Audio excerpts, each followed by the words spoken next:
All right, today we are diving headfirst into one of the most paradoxical personalities in the whole Myers-Briggs system, the INTP. You've probably heard them called the thinker or the logician, right? And for good reason. These are the minds behind some of the biggest innovations in history. But, and this is the cool part, their inner world is this wild mix of pure cold logic and, believe it or not, some really surprising warmth. And just to kind of set the mood here, check out this quote from Marie Curie, who is, you guessed it, one of history's most famous INTPs. "We must believe that we are gifted for something and that this thing must be attained." I mean, that just hits the nail on the head, doesn't it? This idea that you have some kind of gift and you have to figure it out, you have to pursue it.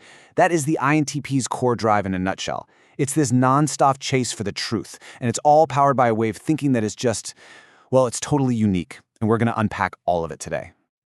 Okay, so here's the game plan for our deep dive. First, we're going to meet the thinker. Then, we'll pop the hood and look inside the INTP mind. After that, we'll explore their world of hobbies, and then we're going to get real and talk about their inner demons. But don't worry, we'll also cover the mature INTP and finish up by figuring out what it means to be the warmest android. Sound good? Let's go. All right, first up, let's meet the thinker. So, who is this person really? You know, if we look past the whole absent-minded professor cliché, what's at the core of this personality type? So, the letters themselves actually give us a pretty good starting point. INTP, that's introverted, intuitive, thinking, and perceiving.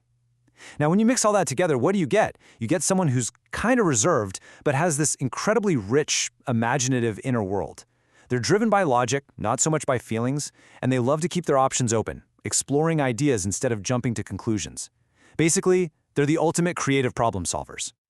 But here's where it starts to get really interesting. INTPs are, well, they're pretty rare. We're talking less than 5% of the population. And there's a big gender difference, too. About 10% of men are INTPs, but only around 3% of women.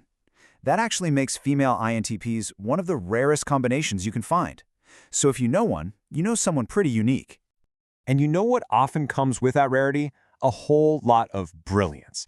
I mean, just look at this list. You've got the giants of science and tech: Einstein, Curie, Darwin, Alan Turing. You got Bill Gates in business, Frank Herbert, who gave us the masterpiece that is Dune, and then boom, Tina Fey, one of the sharpest comedic minds out there. The thing they all have in common isn't just being smart, it's this unstoppable need to innovate, to build whole new ways of thinking from the ground up. Okay, so we've got a good idea of who these people are, but what about how they think? What's really going on in there? Let's jump into our next section and really explore the cognitive engine that makes an INTP tick. This is where we get into the real nitty-gritty of their personality. You know, one of the best ways to really get the INTP is to put them side by side with their personality cousin, the INTJ. On the surface, they seem super similar, right? But underneath, their mental wiring is, well, it's totally different. The INTP runs on something called introverted thinking, or T. Imagine someone building this incredibly detailed, perfectly logical model of the universe inside their head. They're looking for the truth. The INTJ, they use extroverted thinking, or T. They're not building a model. They're building a plan to organize the real world for maximum efficiency. They want what's correct to get something done. And it's the same with how they look at the future. The INTP's extroverted intuition, that's N, is like a firework of possibilities exploding in every direction. The INTJ's introverted intuition, NI, is more like a laser beam, focusing on one single likely future. And all that different wiring leads to this absolutely brilliant analogy I found in a Reddit discussion. Get this. INTPs are the warmest androids, while INTJs are the coldest humans. It's perfect, right? Think about it. The INTP, with their super flexible logic, can feel kinda awkward in social situations, like an android trying to figure out human behavior. But because they have this deep down desire to understand, they can be incredibly warm once you get to know them.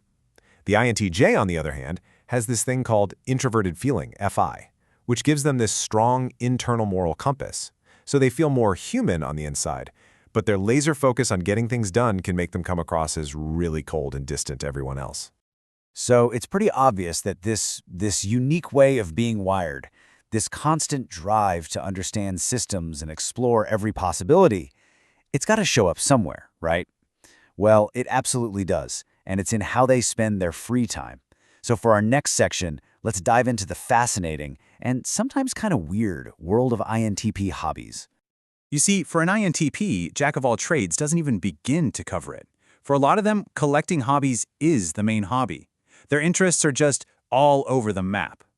Their love of systems? That's why they're so into complex video games, tabletop RPGs, or a good game of chess. Their hunger for information? Well, that's why they disappear down a Wikipedia rabbit hole at 2 a.m. They're basically students for life, always picking up a new language or a coding skill. And on top of all that, they have this really strong creative side that comes out in writing, music, or digital art. The one thing that ties it all together? It's the pure joy of learning and mastering something just because it's interesting, not because it's useful.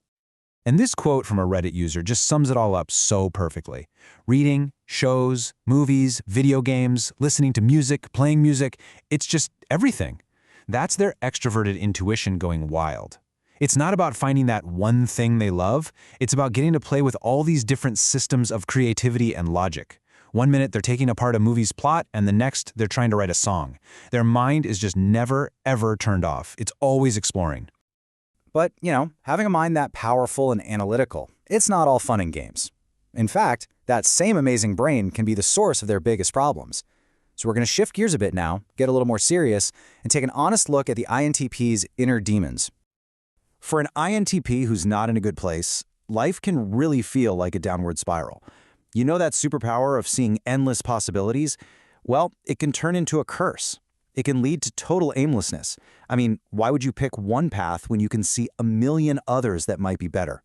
And that can lead to just not caring, to self-sabotage.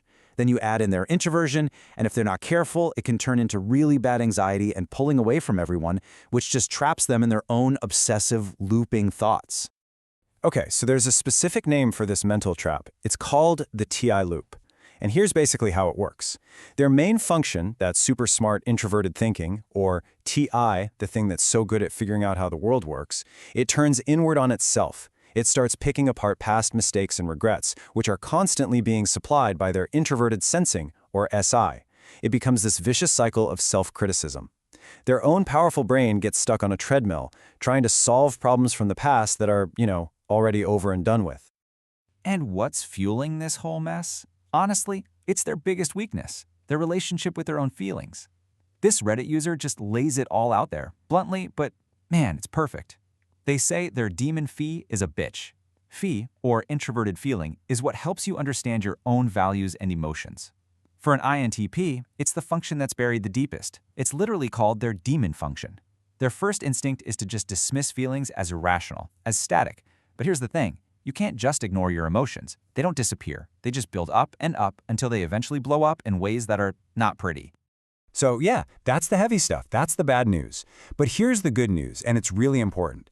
INTPs are absolutely not doomed to live in that cycle. There is a very real, very clear path forward. So let's move on and talk about how an INTP can grow, how they can move from all that inner conflict to a place of real, integrated wisdom. So, the big question is, how did they do it? How does an INTP actually grow? How do you break out of those traps and start using that incredible brain power to build a better life for yourself? This table here really shows the whole journey perfectly. On the left, you've got all those pitfalls we just talked about.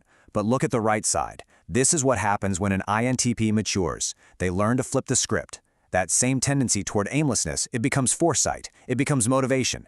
That history of apathy and depression, it becomes experience. It teaches them how to self-correct. And that anxiety, once they understand it, it transforms into this incredible awareness, like an internal early warning system. It's not about getting rid of these parts of themselves, it's about transforming them into strengths. And what's the key to all of this? It's one thing: self-awareness. That's it. For an INTP, growth isn't about trying to be an extrovert or a feeler. It's about taking that amazing analytical brain and pointing it inward, but in a healthy way. It means learning to actually notice your feelings as they happen and not immediately judging them as stupid or irrational. It means catching that TISI loop as it starts to spin up and making a choice to learn from the past, not be a prisoner to it. And that brings us right to our final section. We've seen the genius, we've explored the hobbies, we've faced the inner demons, and we've walked the path to growth. So now let's put it all together and really understand this beautiful, complex, fully formed person, the mature INTP, the one we call the warmest android. At the end of the day, the INT is a total paradox. They have this mind that craves a world that's clean, that's predictable, that's governed by pure logic. But that mind lives inside the messy, complicated, emotional mess that is being a human being. And really, their whole life is a journey to build a bridge between those two worlds. It's about finally learning that feelings aren't just bugs in the code, they're crucial data points. And when they finally get that, when they integrate those two sides of themselves, that's when they become the warmest android. They keep all of their incredible brilliance, but now it's paired with real empathy, real patience, and a true acceptance of who they are. So, I want to leave you with one last thing to think about. The natural state or an INTP is to think deeply, to chase down every single possibility, and to search for truth just because it's the truth, not because it's going to make them money or get them a promotion. So, in this world we live in now, a world that seems to demand quick answers, quick decisions, and instant results, what is the real, lasting value of a mind that is simply and beautifully built to think?